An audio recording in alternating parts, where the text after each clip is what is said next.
Shabbat Shalom. This summer marked 76 years since the testing of the first atom bomb. And a few months later, the first and only use of the nuclear weapons, Hiroshima and Nagasaki. When they tested the first bomb in New Mexico desert, Robert Oppenheimer named the first test Trinity. They said they had no idea if the bomb would work at all, or if it would destroy the whole of New Mexico, or if it would destroy the entire world. And the inventors of the bomb themselves, the leaders of the project, bet their colleagues an entire month's pay that the bomb would not work at all. But it did. It was a huge blast, searing heat wave, and then the mushroom cloud that we all came to know. And one of their colleagues who had made the bet, who was miles away, knocked off their feet by the blast, got up saying, "You owe me $10. But the joy at the success quickly turned to sober thought at what they had begun. And there was the nuclear age, the ability of human beings to destroy our entire race and perhaps all life on this planet through our wars and aggression, through our fears, through our madness. And our capability to destroy all life through weapons of mass destruction has not diminished, although the fear of us doing so has receded for now. But now we face the same quandary, but perhaps a little less directly. Climate change, the worldwide stoking of fears, of hatreds, of divisions. And we see with perhaps even more clarity that our survival jointly as a species is in our own hands. What will we do with that power? This is also where our Parsha leads us to. At the beginning, because of the violence of humanity, God decides to destroy the entire world and begin again. And Noah and his family, who are righteous among a doomed generation, will be saved. And they spend months in the ark as the waters rise, and they live with the animals in the boat, as we know, waiting.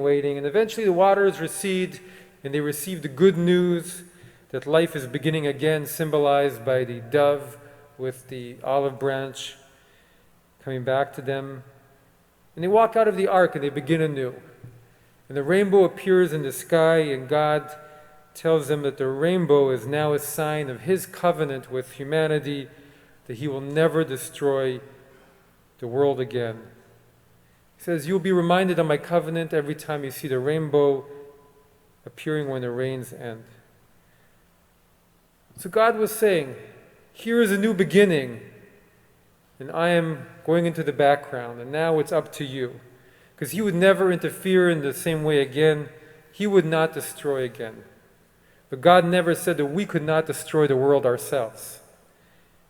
And God never said that humans could not cause their own destruction. And this, in the end, is the great challenge of our Parsha. It's up to us. What will we do with our beautiful and fragile world? Hot and cold, summer and winter, and all of its beauty and challenges. And so right after the story of Noah and the ark, the very next episode in the Torah, as we read today in our third triennial, are the events of the Tower of Babel. Humanity had just received a new beginning. What are they going to do with their new beginning?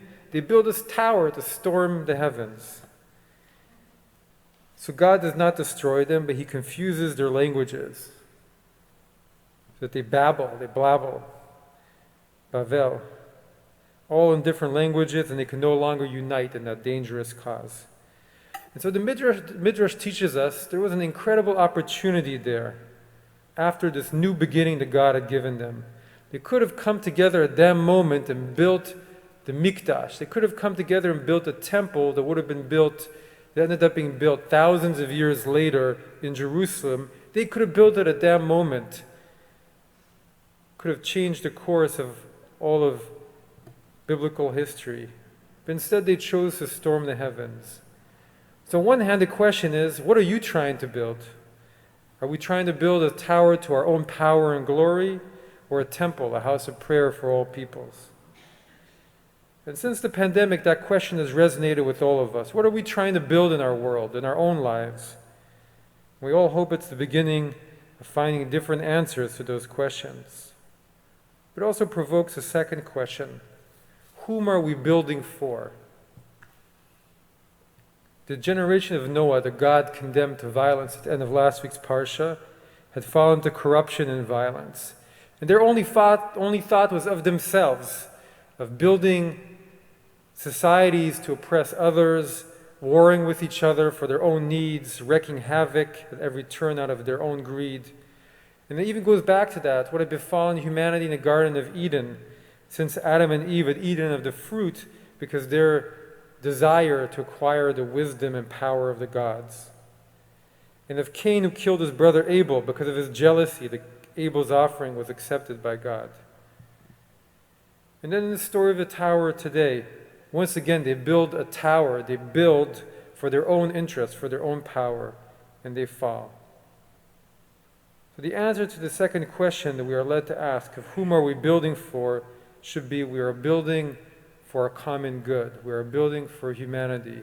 We are building for God. Sodom and Gomorrah, those two evil cities destroyed by God at the time of Abraham, according to rabbinic lore, was a place where all of the inhabitants only cared about themselves. And whenever guests or visitors came, they went out of their way to not bring them in, to not show any care. But Abraham, as we'll begin to read next week, was the one who departed from that ancient ways that humanity had fallen into. He cared for others. He opened his tent. He washed the feet of his guests. He sacrificed himself for the good of others. And this is again the lesson that we are challenged to learn as a humanity, as a world. We know we are destroying our planet. Once again, we're being confronted. What will we do? Only think of ourselves, or build for a common humanity, for a common godliness? Build for the divine. Because we know that when we do build in that way, such buildings last for millennia. And such buildings can transform peoples and change the world, inspire and dedicate, send people into space, unite and pave the way for a new future. Shabbat Shalom. Turn to our Chetzi Kaddish, page 184. יתגדל ויתקדש שמי רבה, ילמד דברה קירותי וימליך מלכותי בחיי